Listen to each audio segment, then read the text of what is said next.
J'ai souvent ce retour des personnes, autant des personnes que j'accompagne en cabinet que de mes élèves. C'est cette histoire de je n'arrive pas à méditer. Aujourd'hui, je voudrais vous parler un petit peu de cette histoire de je n'arrive pas à méditer et vous expliquer pourquoi et comment vous faites.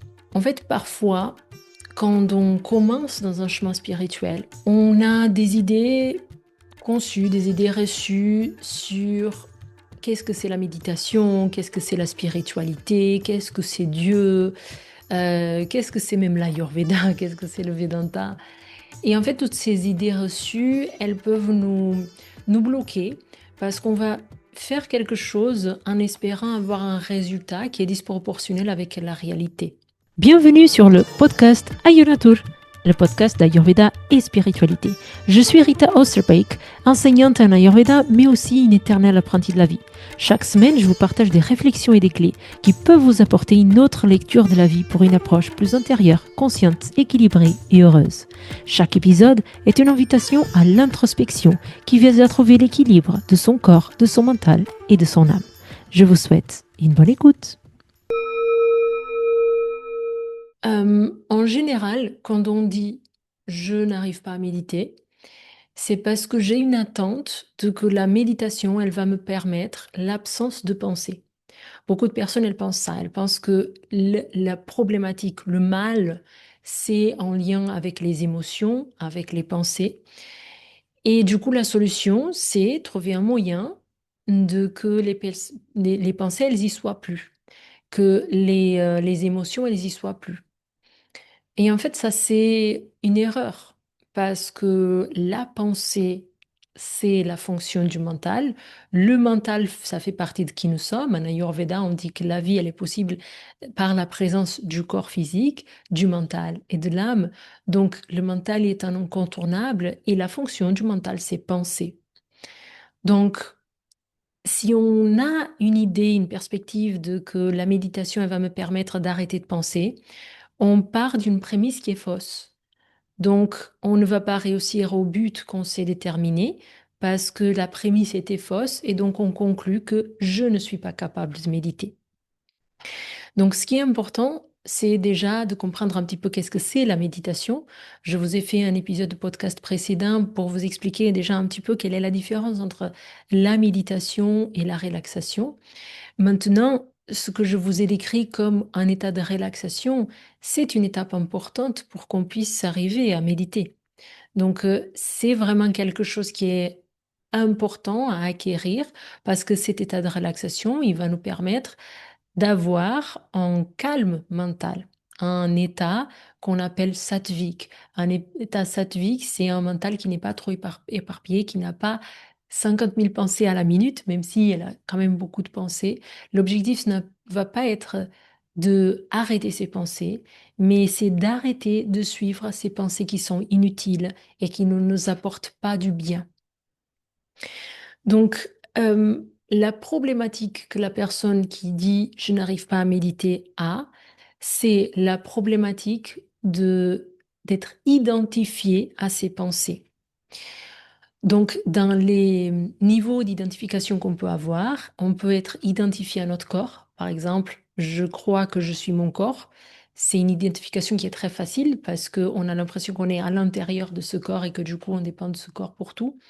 Les corps, ça fait partie de qui nous sommes, mais ce n'est pas qui nous sommes au plus profond, en fait, dans l'approche védique en tout cas. Euh, une autre type d'identification, c'est l'identification avec le mental. Je suis ce que je pense. Je pense donc j'existe. Euh, et en fait, l'approche védique, elle va nous expliquer que cela, il est faux aussi. Cela, c'est faux. Et il nous explique par un exercice très simple, qui est un exercice qui nous mène à la méditation, mais que c'est un exercice quand même de relaxation, qui est un exercice qui nous permet de comprendre que je peux observer mes pensées. En fait, dans cet exercice, on s'assoit en méditation, on peut le faire debout aussi, on peut le faire allongé aussi, mais c'est vrai que de façon traditionnelle, on le conseille assis avec la colonne érecte pour permettre justement avoir un état qui est de relaxation, mais qui nous permet d'être en éveil aussi, parce que si on est en danger, le risque c'est de s'endormir, parce que c'est ça qui fait la relaxation. Et donc dans ces exercices, ce qu'on vise, c'est à observer les pensées. Donc, je suis capable d'observer, par exemple, je suis en train de enregistrer cet épisode podcast. Euh, pour organiser cet épisode podcast, j'ai préparé donc mon téléphone, ma caméra, le micro, l'ordinateur, toutes ces tas de choses. Et donc, pendant que je suis en train de vous faire cet épisode de podcast pour que vous écoutez, j'ai le souci de faire quelque chose qui est cohérent avec un début, un milieu, une fin, avec une clé concrète pour que vous puissiez l'utiliser. En même temps, je fais un effort de parler pas très loin de mon micro, euh, de, de, de regarder un petit peu les deux caméras que j'ai en face de moi. Et tout ça, c'est des pensées qui défilent. Donc, à la fois, il y a une pensée qui me dit regarde le téléphone, l'autre qui dit regarde la caméra, l'autre qui dit regarde l'heure parce que dans pas longtemps, il va falloir chercher mon fils. Euh, regarde l'ordinateur, tes notes pour pas oublier de dire quelque chose d'important. Et en fait, tout ça, même si c'est sur le même sujet, et c'est nécessaire parce que pour que je puisse accomplir mon objectif là, qui est de tourner cet épisode de podcast, tout ça, c'est nécessaire, mais c'est beaucoup de pensées. Ce n'est pas une seule pensée. C'est une série de pensées qui sont là et qui visent à me permettre d'atteindre mon objectif.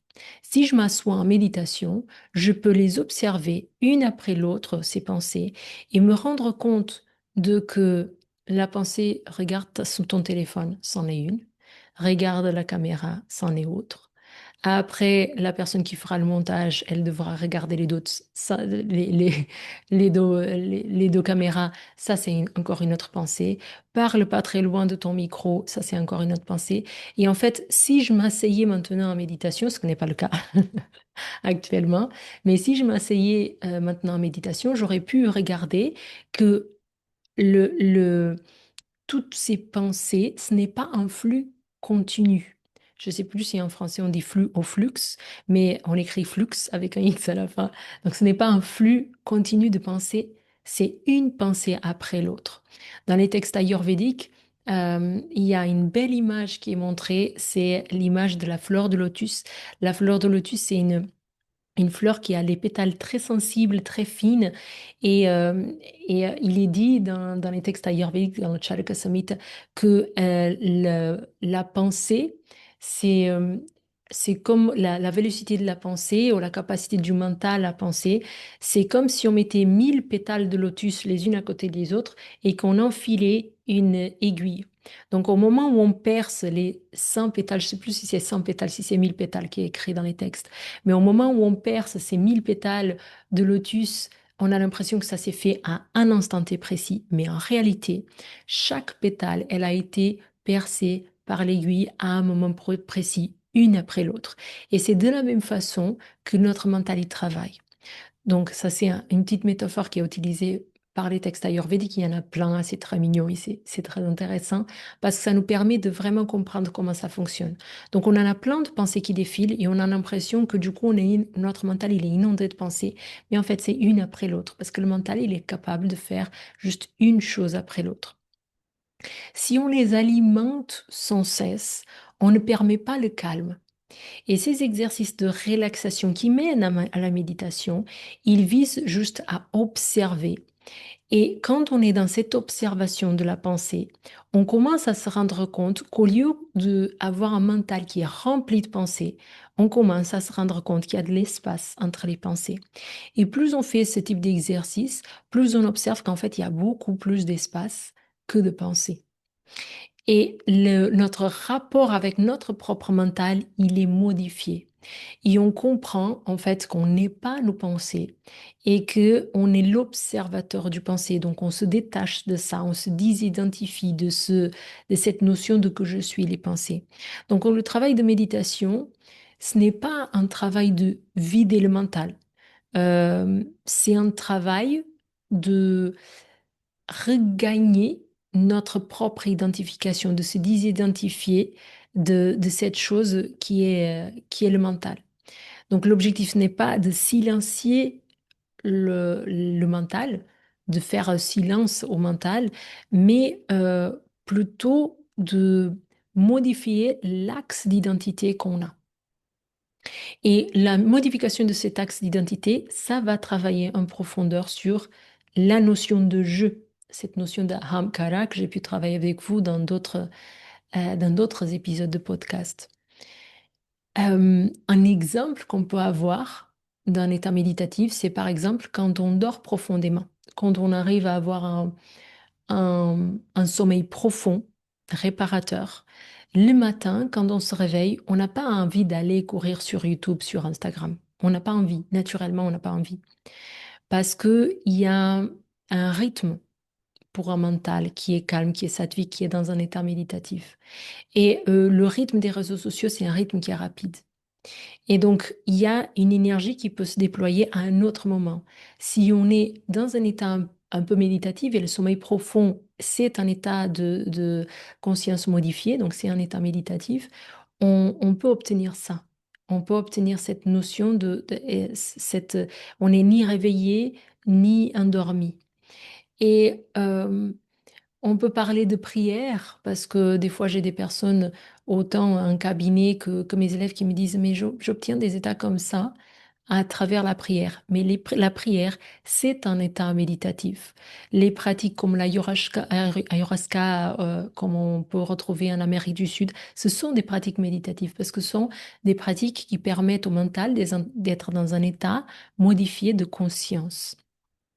Et donc, c'est dans cet état-là qu'on arrive à observer ce qui se passe et qu'on arrive à aller en profondeur de nous-mêmes, comme on a vu dans un épisode précédent de podcast.